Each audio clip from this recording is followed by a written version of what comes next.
नमस्कार मित्रमैत्रिणींनो, श्री स्वामी समर्थ. मी Snehali Rane, masters in vedic astrology, tarot reader, vastu consultant, mind healer आणि लाईफ गाईड कोच असो. तुमचं माझ्या ह्या हील विथ स्नेहाली चॅनलमध्ये आणि आपल्या सबकॉन्शियस माइंड सिरीजच्या दुसऱ्या एपिसोडमध्ये मी तुम्हा सर्वांचं मनापासून स्वागत करते. आपल्यापैकी काहींनी नक्कीच मॅनिफेस्टेशन या विषयावरती अनेक व्हिडिओज यूट्यूबवरती पाहिले असतील. 369 method, vision board, affirmations, law of attraction, manifestation, या सगळ्या गोष्टी काहींना माहीतही असतील किंवा काहींना हे सगळं नवीनही असू शकेल. आता ह्यातलं कोणाकोणाच्या बाबतीत हे सगळं खरं झालंय किंवा वर्क झालंय, ह्यातल्या कुठल्या गोष्टींनी तुमच्या आयुष्यात बदल घडवलाय, तो शब्द मला कमेंटमध्ये लिहून दाखवा. कदाचित काही माणसं असंही असतील की त्यांना हे सगळं करूनही त्यांच्या आयुष्यात हवा तसा किंवा फारसा बदल झालेलाही नसेल. मग प्रश्न हा पडतो की काही जणांच्याच इच्छा फक्त पूर्ण होतात आणि काही जणांना मात्र खूप सारे प्रयत्न करूनही हवं तसं यश किंवा फळ का मिळत नाही. सर्वप्रथम तुम्ही हे समजलं पाहिजे की मनात फक्त विचार करा आणि हवा तेवढा पैसा मिळवा, किंवा मनात फक्त तुम्ही ती इच्छा सतत बोलत किंवा घोळत राहा आणि आयुष्यात हव्या त्या सर्व गोष्टी प्राप्त करा, असं थंबनेल असणाऱ्या वाक्यामागचा गैरसमज हा फक्त तुम्ही पहिला दूर करा. कारण असं जर झालं तर ह्या जगातल्या पापी आणि दुष्कर्म करणाऱ्या लोकांच्या सर्व इच्छा पूर्ण करायला युनिवर्सने रान मोकळं करून दिलं म्हणायचं.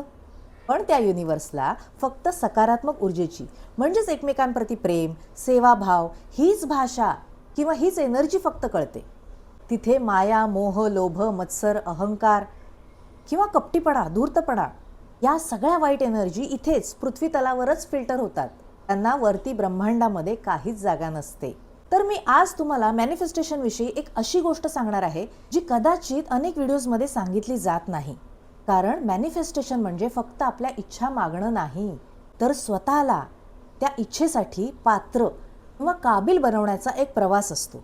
आणि मी तुम्हाला तो प्रवास ज्या मार्गाने करायचा आहे तो मार्ग सांगून काही तुमचा हात सोडून देणार नाही, तर पदोपदी तुम्हाला मदत करणारे असे अनेक व्हिडिओज या चॅनलवरती सांगणार आहे. सो बी कन्सिस्टंट, असे चॅनलवर कनेक्टेड राहा. आजकाल तुम्ही बघाल मॅनिफेस्टेशन हा वर्ड खूप ट्रेंडी झालेला आहे. पण मी तुम्हाला सांगते, ही संकल्पना काही नवीन नाही. आपल्या भारतीय संस्कृतीमध्ये खूप आधी हे सांगितलेलं होतं. आपल्या संतांनी, ऋषींनी आणि योगींनी सुद्धा हजारो वर्षांपूर्वी आपल्या या मनाच्या शक्तीबद्दल सांगितलेलं आहे. आपले समर्थ रामदास स्वामी म्हणतात, मना करारे प्रसन्न सर्व सिद्धीचे कारण. त्या एका वाक्यात त्या संपूर्ण तुमच्या मॅनिफेस्टेशनचं सगळं विज्ञान दडलेलं आहे. तसंच भगवद्गीतेमध्ये सुद्धा भगवान श्रीकृष्ण अर्जुनाला सांगतात की मन हेच माणसाचा सगळ्यात जवळचा मित्र किंवा मनच त्याचा शत्रूही असू शकतं. मन जर जिंकलं, त्यावर जर ताबा मिळवला किंवा त्यावरच जर चांगले संस्कार घडवले, तर आपण अख्खं जीवनच जिंकलं असं आपण म्हणू शकतो. पण आपण हेच विचार जेव्हा आपल्या संतांकडून ऐकतो किंवा ते कथा कादंबरी उघडून वाचणं किंवा ते ऐकणं, हे आपल्याला कुठेतरी जुनं, रटाळ, बोल्ड किंवा आउटडेटेड वाटतं. आणि हाच विचार जेव्हा साता समुद्रापार जाऊन law of attraction, manifestation, subconscious programming म्हणून परत येतो, तेव्हा आपणच त्याचं कौतुक किंवा फार उत्सुकतेने तो स्वीकारतो.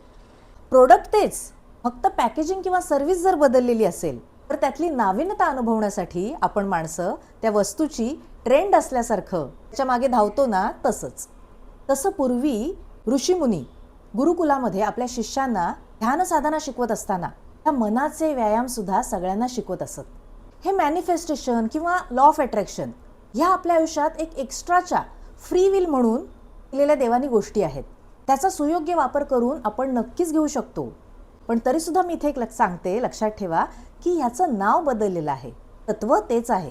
आता थोडा विचार करून मला तुम्ही एक सांगा, तुमच्या आयुष्यात ज्या काही चांगल्या घटना घडलेल्या आहेत, तुम्हाला जी नोकरी मिळाली, तुम्हाला ज्या ज्या व्यक्ती हव्या होत्या त्या भेटल्या, किंवा ज्या संधी, ऑपॉर्च्युनिटीज तुम्हाला मिळाल्या, त्याची सुरुवात आधी कुठे झाली होती? तर ती तुमच्या मनात. तुम्ही त्या गोष्टीचं स्वप्न पाहिलं, त्याबद्दल विचार केलात, त्या दिशेने असणाऱ्या संधी ओळखल्यात, त्या स्वीकारल्यात, त्या दिशेने वाटचाल म्हणजेच कृती करायला सुरुवात केलीत आणि मग त्या गोष्टी वास्तवात आल्या. यालाच तर म्हणतात मॅनिफेस्टेशन. बरं, एक गोष्ट, हे सगळं करत असताना मनात कुठेच शंका, कुशंका, डाऊट, निगेटिव्ह थॉट्स, नकारात्मक विचार हे तुम्ही कुठेच मनात आणू दिले नाहीत. किंवा जरी आले किंवा दुसऱ्यांनी तुमच्या डोक्यात जरी घातले असतील, तरी सुद्धा तुम्ही आतून कुठेतरी ते स्वप्न पूर्ण होण्यावर त्या गोष्टीला घेऊन एवढे पॉझिटिव्ह राहिलात की त्या निगेटिव्ह गोष्टींचा तुमच्यावर काही परिणाम झालाच नाही.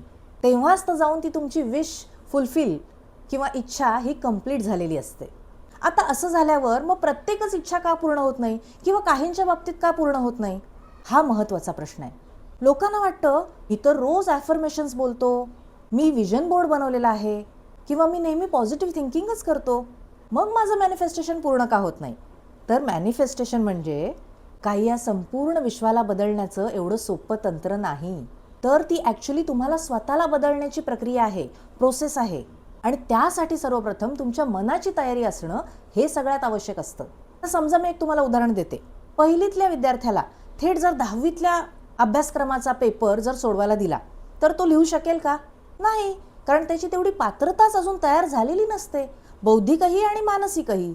अगदी तसंच तुम्ही नक्कीच करोडपती होण्याची स्वप्न बघू शकता, पण जर तुमचं मन अजूनही कुठेतरी ती भीती, शंका, कमतरता आणि नकारात्मक विश्वासाने भरलेलं असेल, तर तुमचं अवचेतन मन म्हणजेच तुमचं सबकॉन्शियस माइंड त्या गोष्टीला विरोध करतं.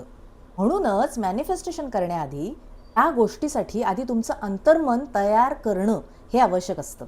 कारण तुम्हाला माहीतच आहे, मी नेहमीच सांगते की मन बदललं म्हणजेच विचार बदलले की आपले निर्णय बदलतात. निर्णय बदलले की कृती, ॲक्शन बदलते. आणि एकदा का कृती बदलली तर तुमचं संपूर्ण आयुष्य, जीवनच बदलू लागतं. आता सर्वात प्रथम हा विचारच बदलणं हे का महत्त्वाचं आहे, तर विचार म्हणजे बीज. जर बीजच तुम्ही चुकीचं लावलेलं असाल तर तुम्ही हव्या असलेल्या फळाची अपेक्षा कशी करू शकता? बीज बदललं नाही तर फळ कसं बदलेल? तर मनात सतत विचार चालू असतील की हे काम काय माझ्याच्याने होईल असं वाटत नाही, माझं नशीब काय ऐनवेळी मला धोकाच देतं, छे हे जर काम झालं नाही तर त्यानंतर होणारं अपयश हे काय पचवण्याची बाबा तयारी नाही आपली, असं जर सतत तुमचं मन विचार करत असेल तर वरवर तुम्ही मी सांगितलेल्या लास्ट एपिसोडमध्ये ज्या काही ॲफर्मेशन्स आहेत सकारात्मक, त्या कितीही बोलल्यात तरी तुमचं सबकॉन्शियस माइंड, तुमचं अंतर्मन तुम्हाला आतून काहीतरी वेगळाच सिग्नल किंवा संदेश देत असतं. आणि या युनिवर्सला तुमच्या शब्दांपेक्षा कोणती भाषा तुमची कळते मी तुम्हाला सांगते नेहमी, तर ती तुमच्या त्यामागच्या भावनांची, तुमच्या इमोशन्सची. आता काही स्ट्रॉंग इच्छा किंवा फिक्स्ड इव्हेंट्स हे आपल्याला ठरवूनही बदलता येत नाहीत किंवा त्या इच्छा आपल्या पूर्ण होत नाहीत. यामागचं सखोल कारण आता जाणून घेऊया. हा सगळ्यात महत्त्वाचा भाग आहे, अजिबात स्किप करू नका. आपल्या आयुष्यात प्रत्येक गोष्ट ही मॅनिफेस्टेशनमुळेच मिळते किंवा ते मॅनिफेस्टेशन चुकीचं झाल्यानेच ती मिळत नाही असं नाही. भारतीय अध्यात्म आपल्याला एक वेगळाच दृष्टिकोन देतं. आपल्या आयुष्यातले काही वाईट अनुभव, काही नाती किंवा काही स्ट्रगल, संघर्ष हा आपल्या प्रारब्धाचा भाग असू शकतं आणि त्यामागे काही शिकायचे धडे, लेसन्स, लर्निंग लेसन्स हे आपले राहून गेलेले असतात.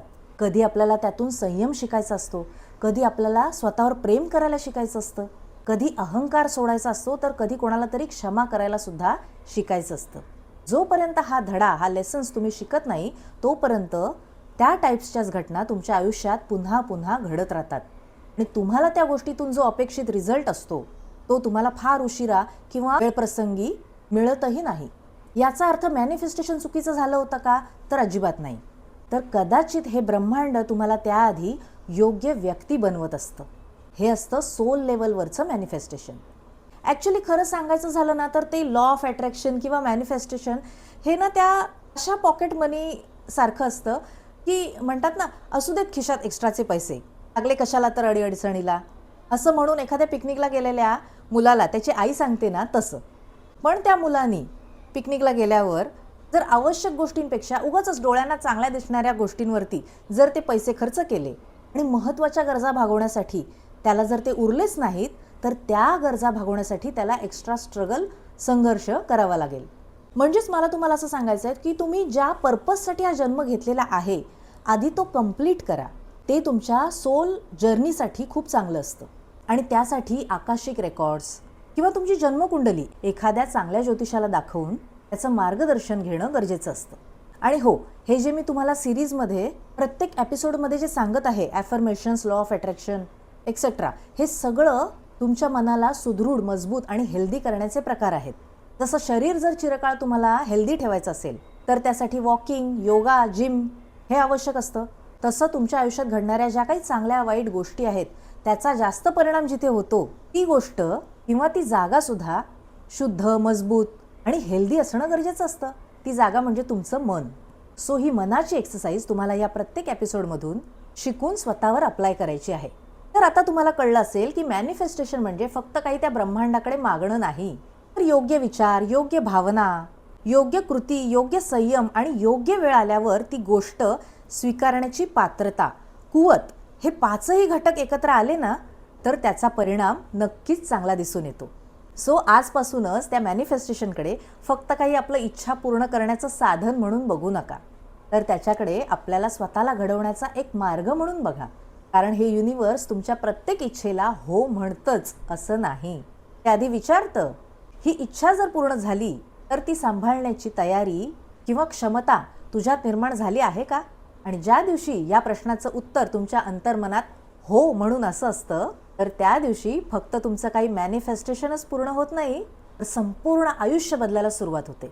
म्हणून लक्षात ठेवा, मॅनिफेस्टेशन म्हणजे काही ट्रेंड, जादुई मंत्र किंवा चमत्कार नाही, तर तो सुद्धा साधा, जुना पण आपलाच मन, कर्म, पात्रता, आपली कॅपेबिलिटी आणि प्रारब्ध यांचा सुंदर संगम आहे.